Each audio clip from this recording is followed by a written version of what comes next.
Good afternoon, everybody. Ken and others are famous for saying the only reason to be a leader is if you have a desire to serve. Whether it's serving your team, serving your community, serving your family, or serving the world. Servant leadership is about serving something bigger than you. Okay. It's not changing. There we go. D1 on the control. Servant leadership isn't about taking on the role of a servant and being less of a human being. It's about taking on the role of a servant and being more. Why? Because that is exactly how we were made. Think about your own life and be honest with yourself. Don't you ultimately feel the best when you're serving? Don't you ultimately feel the greatest joy? Doesn't your life have the most purpose when you are serving? Serving your spouse, serving your others, serving your kids, your organization, or your community. One of the greatest servant leaders of all time talked about faith, hope, and love. And he proclaimed that the greatest of these is love. I'm pretty convinced, and I think you are as well, that he was not excluding business when he said this. Now let me ask you a question. What does that love look like when it's lived out loud? What does it look like at home or in business or in the world? This is not working. Can you help me out back there? The answer is service. We most often express our love for others by serving them, don't we? How many of you have sacrificed something to make life better for your spouse or your significant other? Show me your hands. Here's one. How many of you have worn yourself out by taking your kids from one activity to the next and the next? Yep. How many of you have gone the extra mile to help an associate, somebody that works with you, just so they can get better at what they do? Show me your hands. That's right. And how many of us do some sort of charity work? Some volunteer work in our communities? Show your hand. That's right. Why do we do these things? We do them because of love. Love for our loved ones, love for our employees, love for our companies, our communities, and our country. The greatest character strength that we have and our virtue is love. And what does love look like? It looks like service. The problem with servant leadership is that it's an easy term to throw around. It's a lot easier to talk about than it is to actually practice. In fact, I would tell you that over my lifetime, from a crossing guard patrol captain in elementary school to a patrol leader in the Boy Scouts to a 30-year career in the electric cooperative movement, I have experienced and I have delivered the best and quite embarrassingly the worst of leadership. Where were you when you first heard the term servant leader? I don't mean where were you standing, where were you in life? Well, I'd been in the business world for almost 20 years before I heard it explained in the context of the vision of Ken Blanchard. Through my life, I've had experiences where my leadership things have gone right and they have gone horribly wrong. And until I understood what servant leadership meant, I always wanted to be a leader worth following. The journey that I'm going to take you on today is a story about how we can transform the world, how we can show what love looks like as it's expressed through service. For me, servant leadership is a journey. And you can talk to this lady right here, my wife, Becky, and you can talk to my team back in the corner, and they will tell you that I have not arrived. I'm a work in progress. Servant leadership is an aspiration for me. It's something that I strive for, and it's something that I hope you strive for too. Because servant leadership is a legacy. It's a legacy that I hope to leave behind in some way. In preparing for today, I wanted to share just a few stories with you about my leadership journey. I can remember in my 20s, my first real job as a supervisor, I was leading a team of men. They were construction inspectors, building power line and building substations. These guys were the tough crowd. Every one of them was old enough to be my father, and every one of them acted like somebody that I knew in high school. They were a wild bunch. But I would tell them what to do, and they would do it. I would say do A, they would do A. I'd explain I needed B done, they would do B. I would go home, I would ask my wife to do C, and nothing happened. And I was pretty upset about this. And my boss at the time, his name was Steve G. Steve is an ex-Marine. And I was talking to him. I said, Steve, I don't understand it. I can tell these guys what to do, and they do it. And I go home, and I cannot tell my wife to do anything. And Steve, if I can do his imitation, he pulled his glasses down like this, and we're sitting at the desk, and he looks at me over his glasses. And he says, well, easy money, that was my nickname for Steve, or his for me. Easy money, it's like this. Those guys don't do your laundry. Now, before you throw stuff at me, and I see some of you picking up some things, you have to remember that was 30 years ago. And that was a tough crowd. And since then, I have learned many, many very valuable life lessons. The least of which is how to do my own laundry. But I can tell you that we are the same person at work as we are at home. And you have got to learn to serve at home. I had no idea at the time how pride or ego could get in the way of a leader. I'm sure, like me, you've had lots of experience with people with very large ego. I noticed that those people that were led by people with ego had a pretty tough go. And I learned that leaders that had their ego in check, although I didn't really understand it, their people were happy, they made more effective leaders. And at the time, I wasn't equipped to understand why. I just knew what I saw. And through our lives, we will all be affected by leaders. Some really good, some not so good. But if you can take one thing away from each leadership experience, your journey will be enriched. My grandfather was one of my important leaders. And you know, my grandfather was raised during the Depression.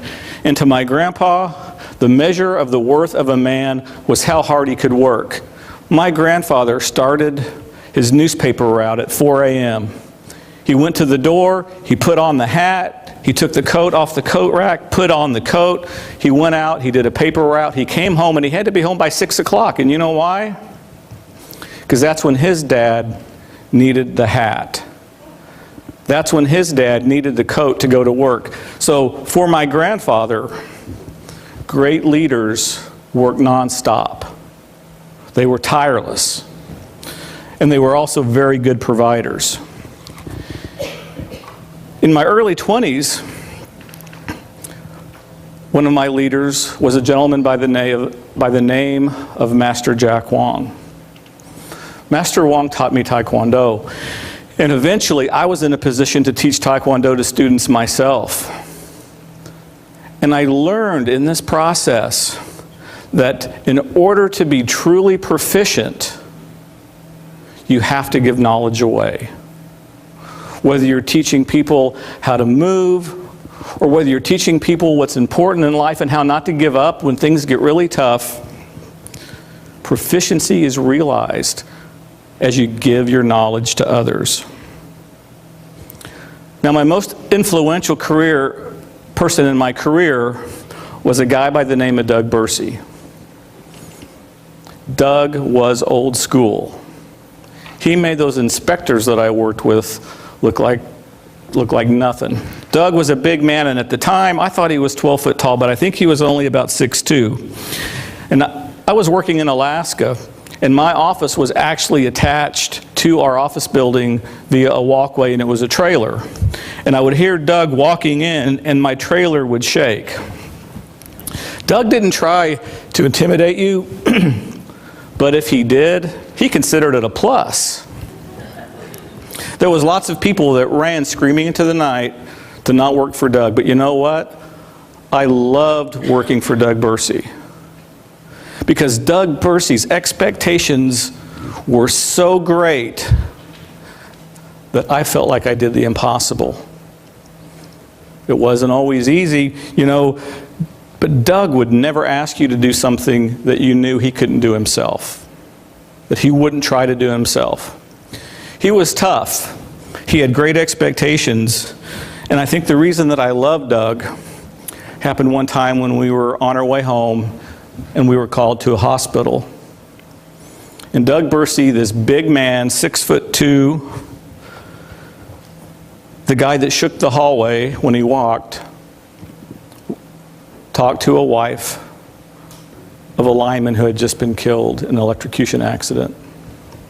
Doug was expressing his condolences, and Doug, the tough guy, my boss, later my friend, was crying like a baby.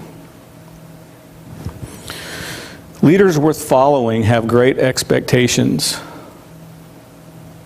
but they have even greater heart. These are just a few of my stories, and the reason I'm sharing these with you is because I want you to know where I was when the board of directors at Powder River Energy hired me to my first and only CEO position. It would suffice to say that I was not a highly evolved servant leader. I hadn't heard the term. It's fair to say that I was prepared to work harder than anyone. I was comfortable in giving direction. I had a great sense of values. I would never quit.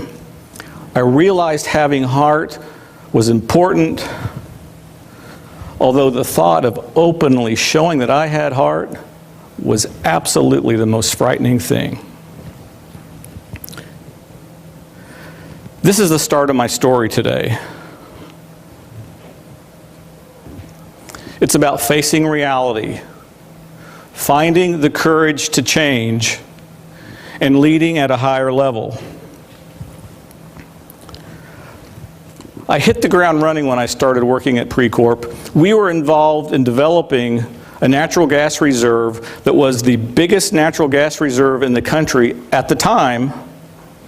Our system was growing by leaps and bounds. I mean, really growing. We built on the average, if you took a look at statistics across the country, we built the average electric co-op once a year for about 5 years straight. 300 or more miles of power line, 25 megawatts of load, which is no small amount. We were driving 100 miles an hour going down the road fast. Well, things were breaking. So I want you to hop in the car with me, okay? We're driving down the road at 100 miles an hour. We have a destination we have to get to. The country needs the gas, and the car is braking as we drive it. And I ask you, lean out the window and tighten that lug nut. Open up the hood and put in a new camshaft. Well, we were driving 100 miles an hour and doing maintenance on the car as we were going, and things were breaking left and right. I remember this board meeting.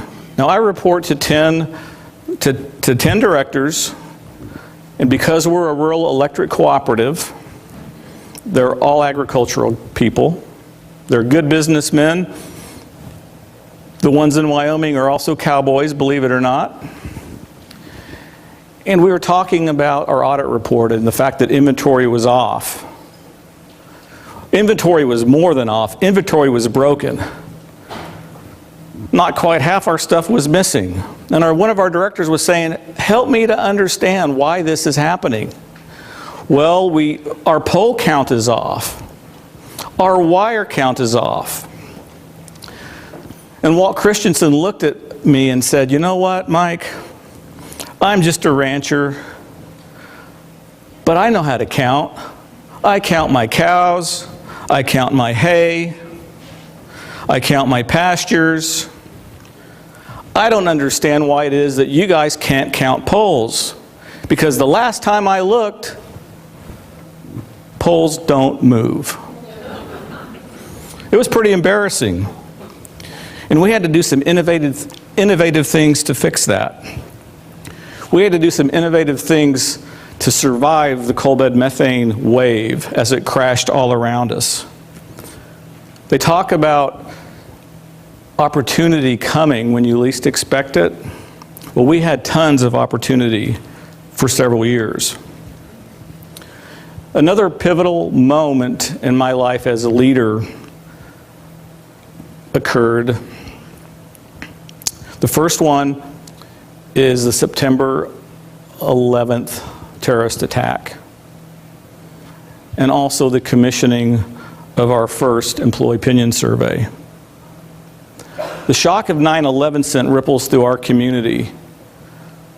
I'm sure it did for you too. As a matter of fact, me personally, after 9/11, I felt like I had to be better than I was the day before. Did you feel that way too?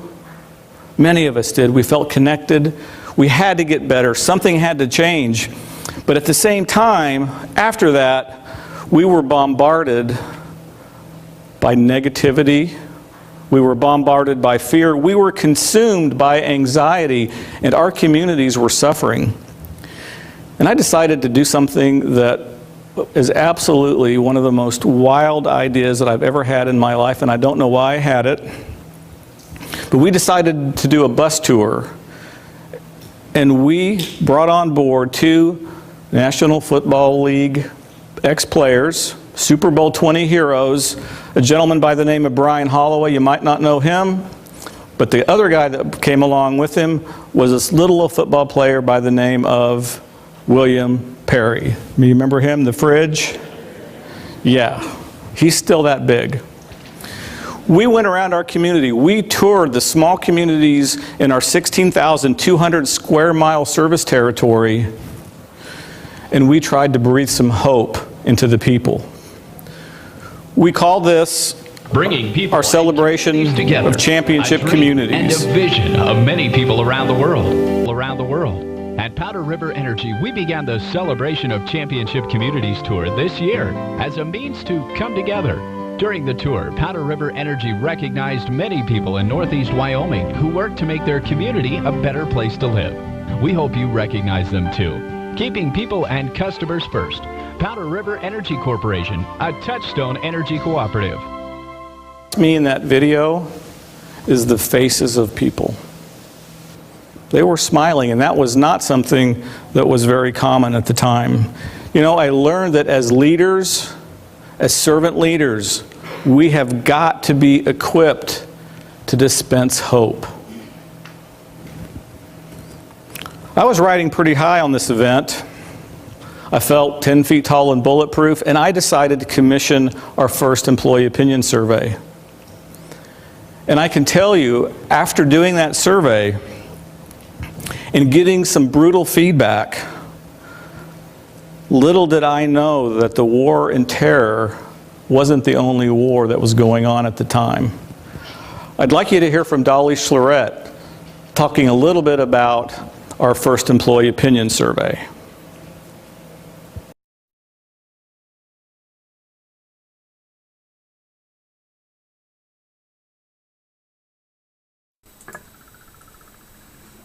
When Mike asked me to talk about the first employee opinion survey we did after he started here, I thought, no, all I remember about that was how painful and awful it was hearing the results. It was one of those where you think, why did we even ask? Or, be careful what you ask for because they might tell you.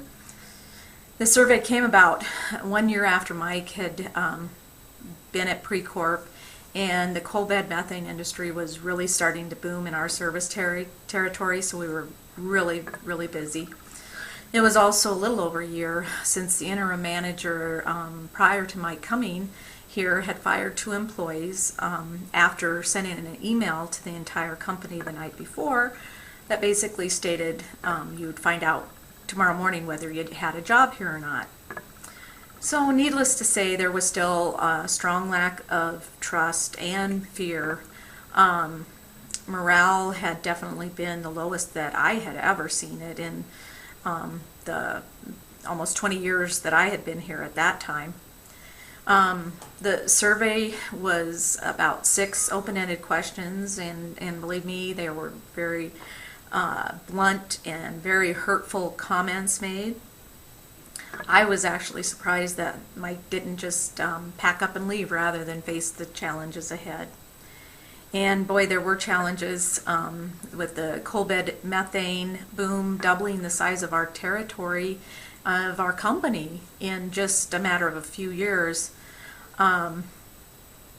It was a lot to take on, and thankfully he did stay, and through a lot of determination and commitment and learning opportunities and listening to the employees, like he's had a yearly employee opinion survey done every year through a consultant. With that feedback and all of that, he's led us successfully through the storm, and I feel we are much stronger, better prepared company today. Dolly describes the survey. She talks about employees having a lack of trust. I would submit to you that this comment on our all-employee opinion survey is the epitome of a lack of trust. I'll give you a second to read that. Mr. Easley can detect which response is their response by a code on the letter, the color of the envelope, or some other magical way. This was pretty crazy. Another comment that I'd like to share with you that sort of set the stage is this one. Precorp needs to find a new manager, CEO, because the one that we have is an apprentice and we're just too busy for that.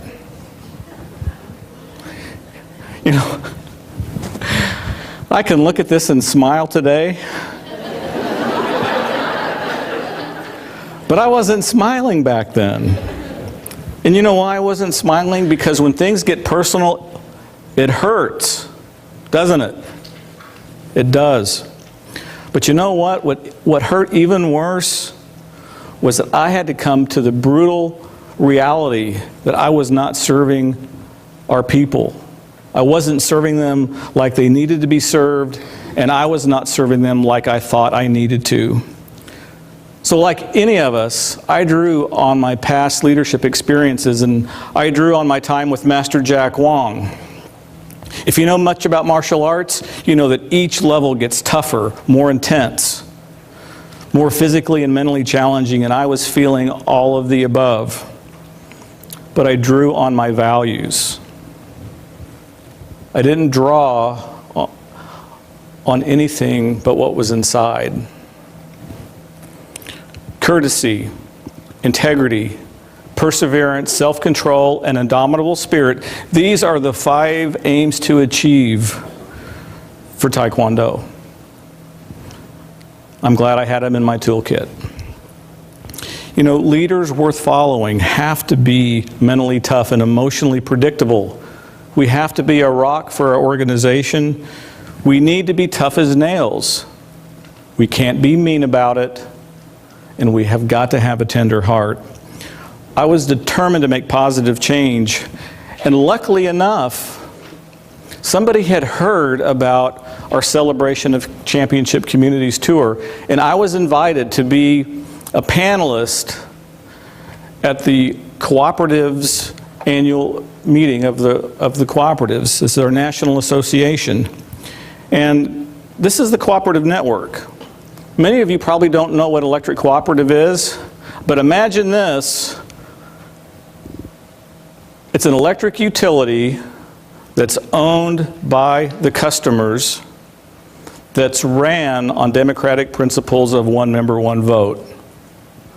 Electric cooperatives began their heroic journey of democratizing electrical energy supply to rural America back in the 30s. That's our model. We come together once a year, we talk politics, we talk vision, we talk strategy, we get some training. And at this particular meeting, I had the opportunity to be on a panel with Kevin Freiberg.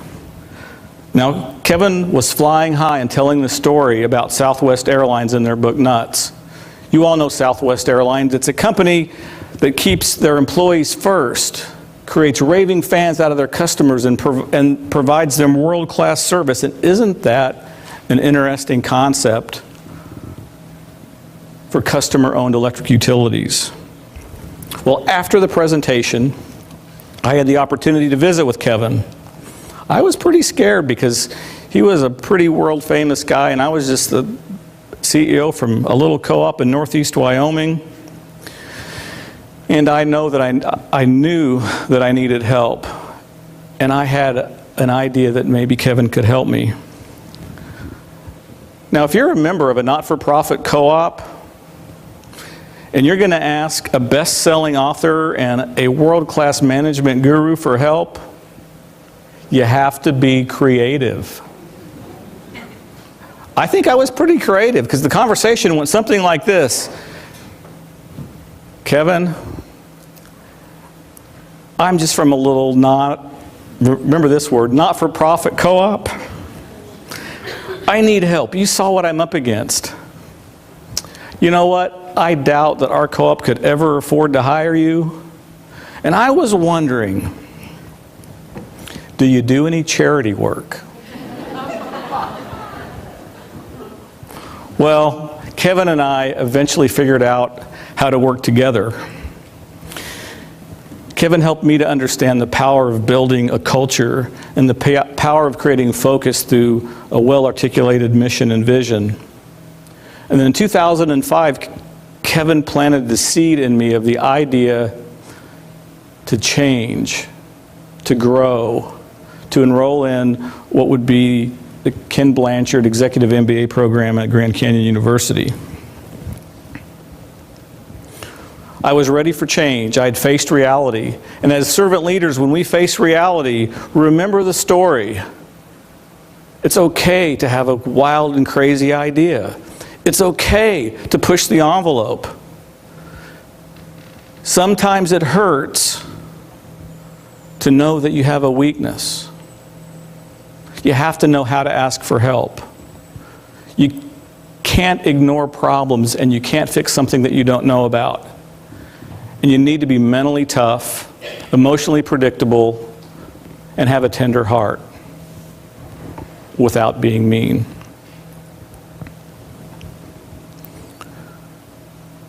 Finding the courage to change. The Executive MBA program required of my time, I tried to keep track of it, and I think that I did, somewhere between 100 and 120 hours a month extra time.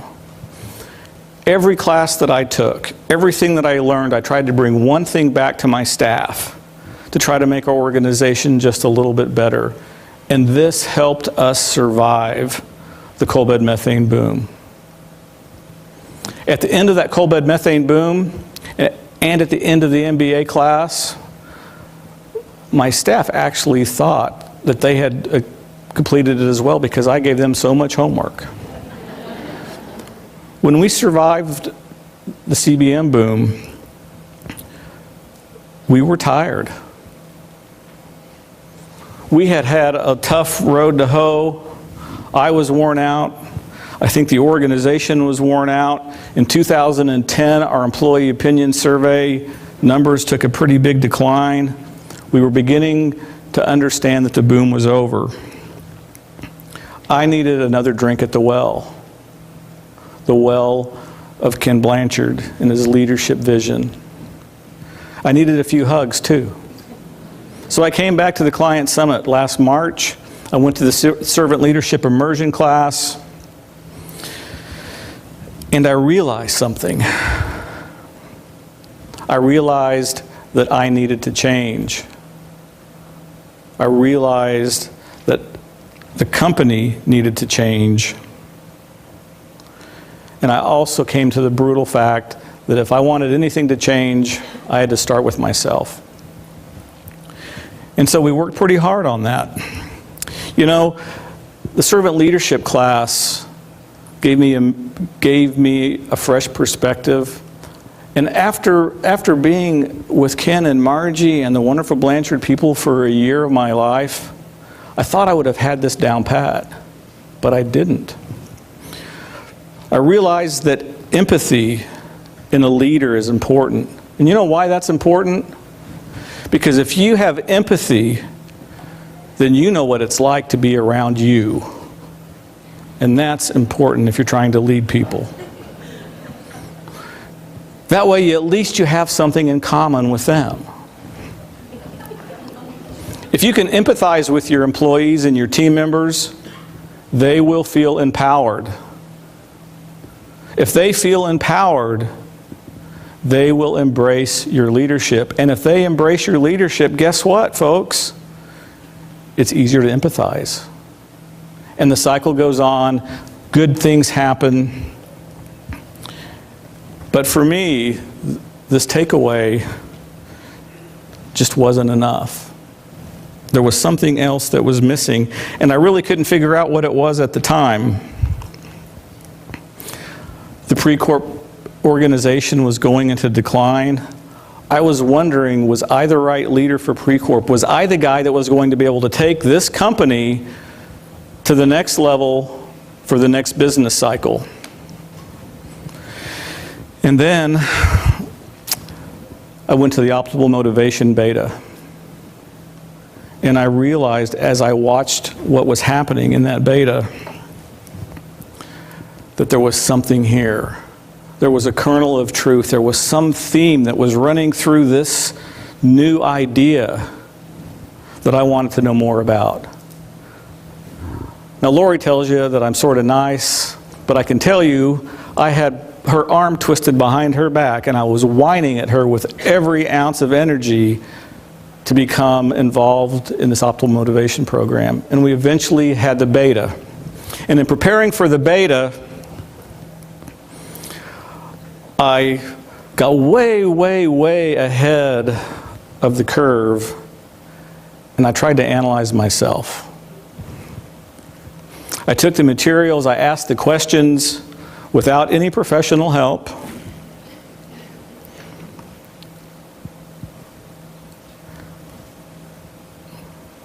I need to back up.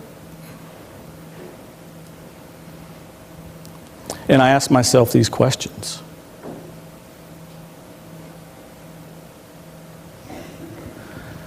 And as I was checking off the answers and thinking about this, what I realized was that my intent to stay was at an all-time low. What kind of leader could I be with my intent to stay at an all-time low? This was frightening. I was scared.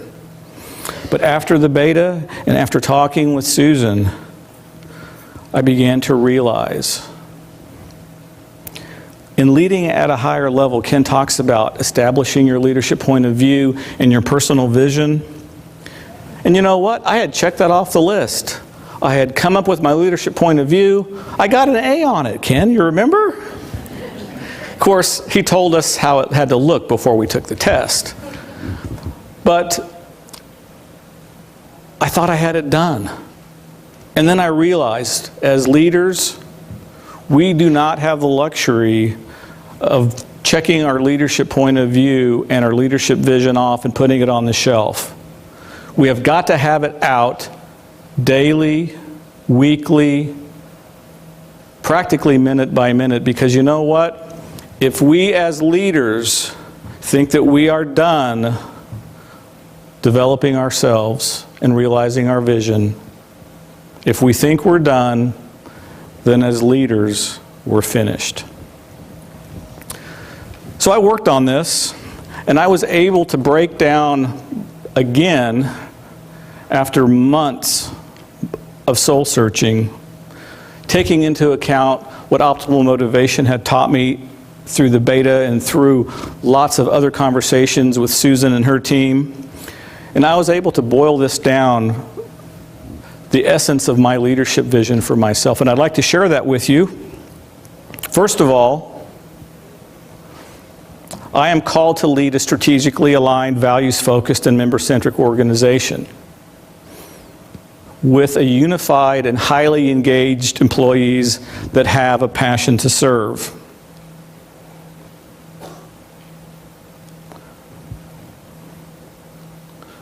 This company will set industry benchmarks for efficiency, safety, and social responsibility while contributing to the greater good. Now that sounds pretty wonky, and you have to understand that I'm an engineer by training. But for me, every lever that I need in optimal motivation is found right in that statement. I was pretty excited. And so what I did is I presented this to my board. And you know what I had to do when I presented this to my board? Is I had to tell them where I was. I had to explain to my board that my intent to stay was at an all-time low. And I didn't do this in a way that was threatening. I did this in one of those very honest and difficult and heartfelt conversations. And you know what my board said? Well, I'm still here. The board said, "We like what you're doing. We believe in you. So go do it." So I left the boardroom. I was flying high. I was spitting out strategy maps, employee communication plans. I was so optimally motivated, you probably couldn't stand to be around me.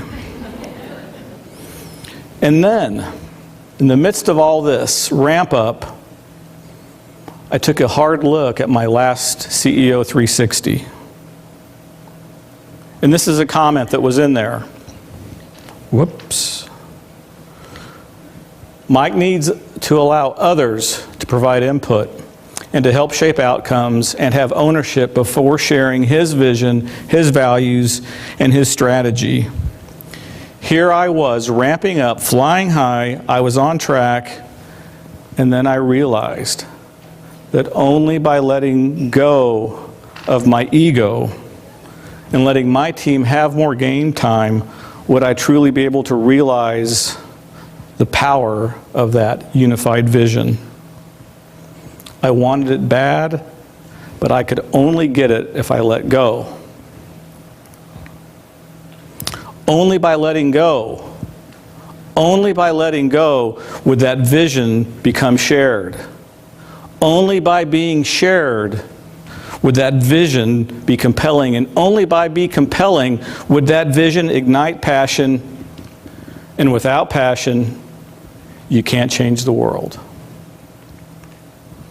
I knew I heard my calling, my board believed in me, my team had gotten my attention, and yet there was a strange headwind pulling me back.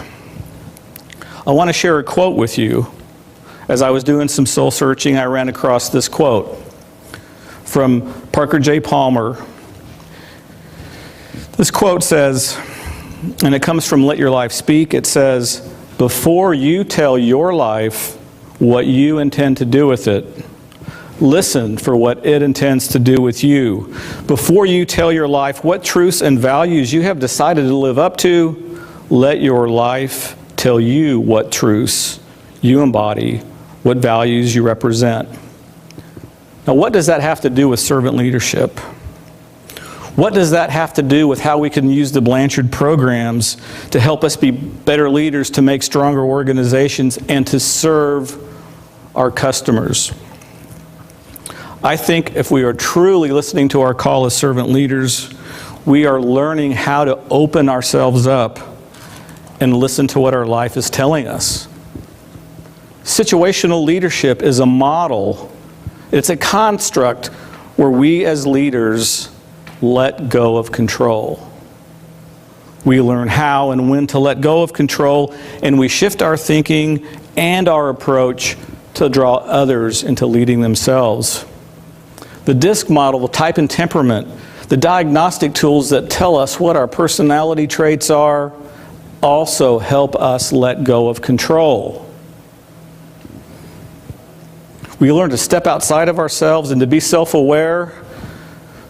We use those personality habits as a defense mechanism to help us maintain an appearance of control. Where we struggle as leaders, and that is evidenced by where we spend our energy, may not necessarily be obstacles we have to overcome. It may be our life telling us what it wants to do with us. It may be our life telling us where it needs us to go. And you have to listen. Listening like this leads to alignment. That place where what you are passionate about aligns with what you're good at, aligns with the service that needs to be done.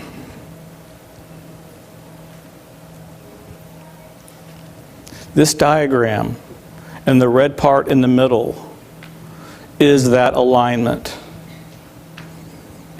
Your talents, your passion, your service opportunities, where those align, that is where you can plant the seeds and harvest the fruit of optimal motivation.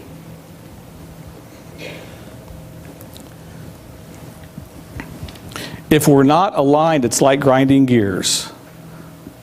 Some of you may be old enough to know what a standard car is. If you're not in alignment, things are not going well. And you know what? Listening is important. Before my Blanchard experience and that comment in my last 360 would have been something I would have had to crush. But instead, I listened. I listened to that voice. I had to move forward. I had to change. And I had to put everything on the table to risk going back. In order to give up control, it's very difficult. And you know why it's difficult? Do you know why it is so hard to give up control? Because you don't get to do it once, do we? We have to give it up over and over and over again. And the thought of giving up control is absolutely frightening.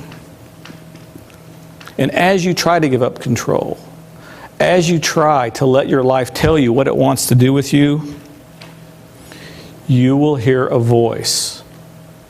And that voice will sound like your friend. It'll be very quiet. It will be non-threatening. And it will be whispering 3 words to you. And those words are, I am not.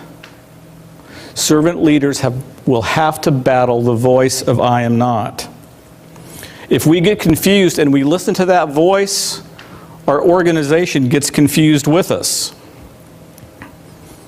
That I am not will push the alignment. We will become misaligned. I am not good enough. I am not smart enough. I am not talented enough. I am not liked enough. I am not energetic enough. I am not patient enough. I am not outgoing enough. I am not quiet enough. My company is not big enough. My company is not small enough. My team is not smart enough. Enough is enough.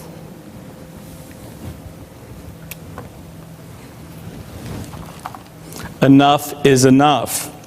If we are going to reach our potential as servant leaders, we need to find the courage to change, and we must take on the headwind of I am not. You might have to tell I am not to go to hell. Because that's where it came from. That's where it comes from. If you're going to find the courage to change, you need to be mindful and self-aware. You need to remember that reflection is not for the weak of heart. Begin by changing yourself. Pay attention to those headwinds and do not listen to the voice of I am not. If we can do these things, we can lead at a higher level. I think we would all agree that if leadership was an Olympic sport, the Blanchard companies would be an elite training facility. Do you agree with me? Absolutely. The Blanchard curriculum teaches us how to lead better. If we were an athlete, we'd be shaving time off our performance. As leaders, we become more aligned, we increase our organizational effectiveness. Our company has been able to harness the power of the Blanchard curriculum with the strength of the co-op model, and we have quietly and incrementally improved our organization. Not all at once, not in one big day we just got better. We just tried to make it a little better today than it was yesterday, and to do that day after day after day. Over the next few minutes, what I'm going to share with you is some actual data that shows that. And we decided that feedback was crucial. At the executive staff, we knew we had to lead ourselves. We had to be good at leading ourselves, and we had to change. And I knew as a leader that I had to change first. I had to show my team how to change. If our employees would trust the staff and my team, we had work to do.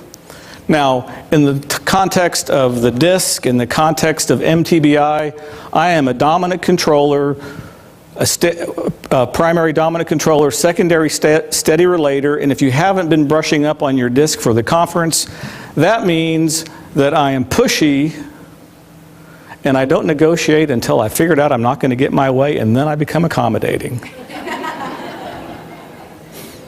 Right, honey? Yeah.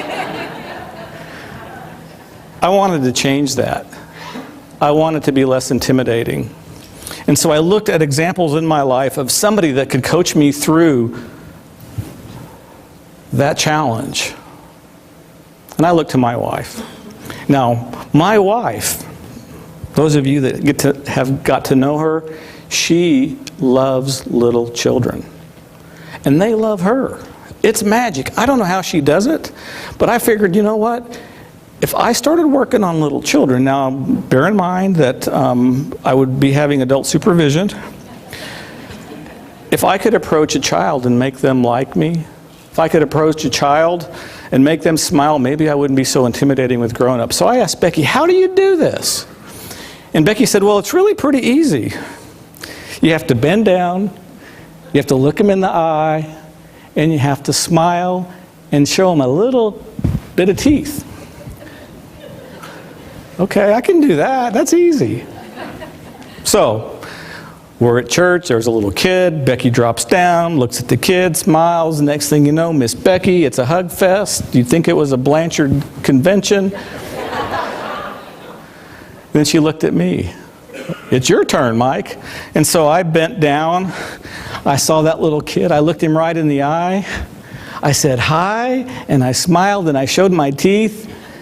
Fortunately, he did not run screaming back to his mom, but it was not very impressive. And I, always being open for feedback, I asked my wife, I said, honey, what did I do wrong? And she said, well, you got the kneeling down part right. I said, yeah. She goes, what do you think about the smile? I said, oh, I was smiling. And she said this, the next time you smile, make sure and tell your face.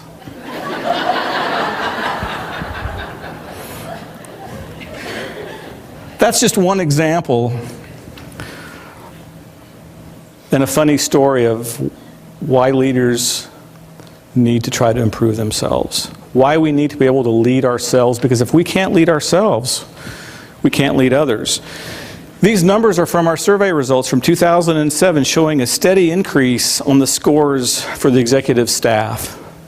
I believe this is directly a result of the staff being able to be better at leading themselves. At the heart of the organizational success is communication, and the communication path between the supervisor and their team members is extremely important. We looked at the one-on-one and we learned about that, and we decided to try to implement that. And our experience with the one-on-one can't be better explained from hearing it from one of our team members, Anna Breeze. Help me out if you can back there. Hi, I'm Anna Breeze. I'm an engineering clerk here at Powder River Energy. I've been with Powder River for 12 years. I'm here to discuss Powder River's one-on-one process. I feel that this has been a great tool for my supervisor and myself. We use this tool not only to gauge my progress throughout the year, but to help me be a more engaged employee for Precorp. I feel a lot more invested in my position and Precorp as well. In the beginning, it was used to basically let the employee have a forum to tell his or her supervisor what they liked, disliked about their position, where they were as an employee with Precorp, and what they were good or great at in their positions and how they could improve. We did these one-on-ones once a year, towards the end of the year. This process has changed considerably over the years. Now I have a chance to sit down with my supervisor not only one time, but an opportunity to set up several one-on-ones throughout the year. I believe that this allows me to stay on top of not only my progress in my position, but my personal goals that I have set for myself, but also the goals my supervisor has set for me. What a wonderful tool to have to keep us engaged and invested in Precorp. Thanks, Anna. Early on, we considered one-on-ones a strategic initiative.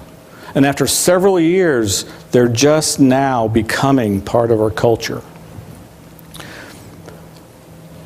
I think that has actually helped improve our communication scores. And if you look at our communication numbers in our employee opinion survey, you can see a steady increase. Now, the results of our employee opinion survey are not always exciting. Sometimes they're scary. Last year there were 4 questions that surprised me. They were so low, frankly.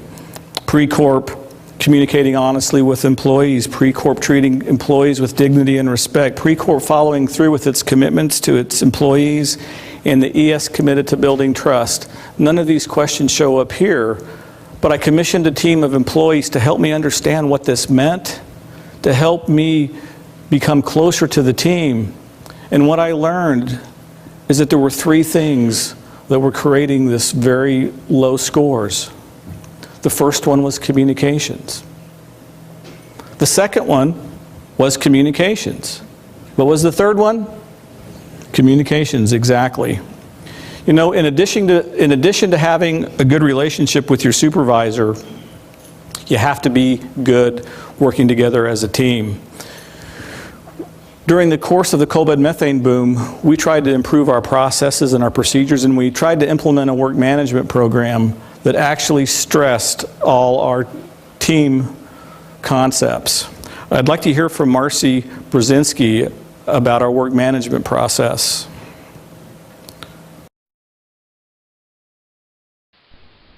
I was one of the 4 people that was on the original work management team. We had 1 person from IT, 1 person from operations, 1 person from customer service, and I was from engineering. And we spent a lot of time in the beginning doing documentation, doing screenshots and typing up the follow-through on it. And then we went to the 3 different district offices and trained people in groups of 12. And I think they all just hated us because none of them had had to do anything like this before, and it was way new. It wasn't until we implemented the high-performing team model in our executive staff and in our work management team that we were able to achieve the breakthrough results we needed in order to implement this innovative work management process at our company. Things got better, and Marcy can finish the story for us. We've had the work management in process for a couple of years now, and things are running pretty smoothly. It's been helpful for our members, owners, because now they can call into any of the offices and anybody can look up the status of their job. And we now have similar processes for getting things done that are similar across the service territory, which covers the whole northeast quarter of the state of Wyoming. So now, and we still, every now and then, tweak some little process or find something that's going to work a little better, but there's a whole lot less stress and hair pulling, and I think we look and sound a lot more professional. So, by learning to lead ourselves, the staff improved. By learning to lead others, our communications improved. By learning to lead as teams, our company improved. And the results of that show up in our version of the service profit chain. This is actually a graph that shows superimposes my scores on my 360 with our employee opinion survey scores with our customer satisfaction scores as determined by the ACSI index. Now, obviously, there are things that happen in a company like huge storms that make power outages that make people mad. But overall, in 2010, this is where we as an organization were becoming confused. I mentioned to you that I decided to let go last year to try to engage our people along a vision for me that was compelling, and we called this revisioning. This revisioning process has involved about 30 people on our team, four of the team members are here, but I also have 4 staff people here that were part of this team. So thank you folks for the work that you've done. This revisioning process has helped move us along. And I'd like to just share a little video that starts to describe how impactful this has been.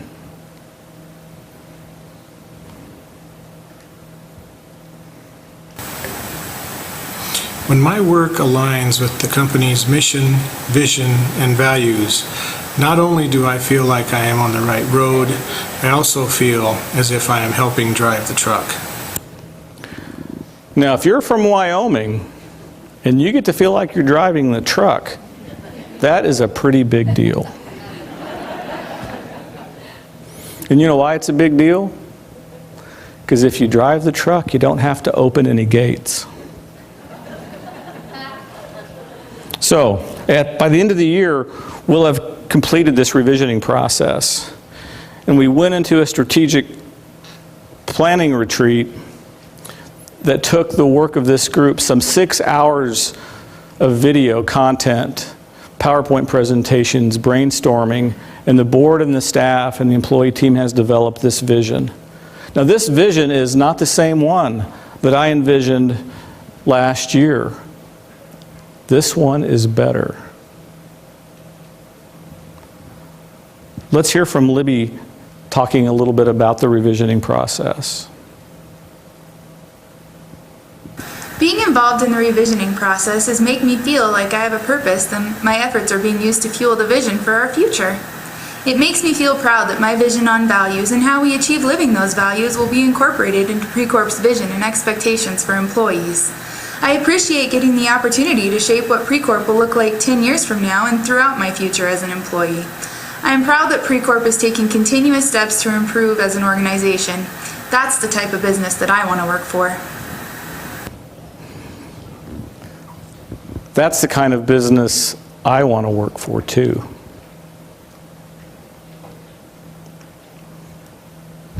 This journey that we've been on this morning, it's one leader's journey towards servant leadership. Thanks for letting me share it. Facing reality, finding the courage to change, and leading at a higher level. These are not unique to me. This is our story. This is our story. We can make a difference by putting service above self. We can face reality together. We can find the courage to change together. And together, we can lead at a higher level. Thank you.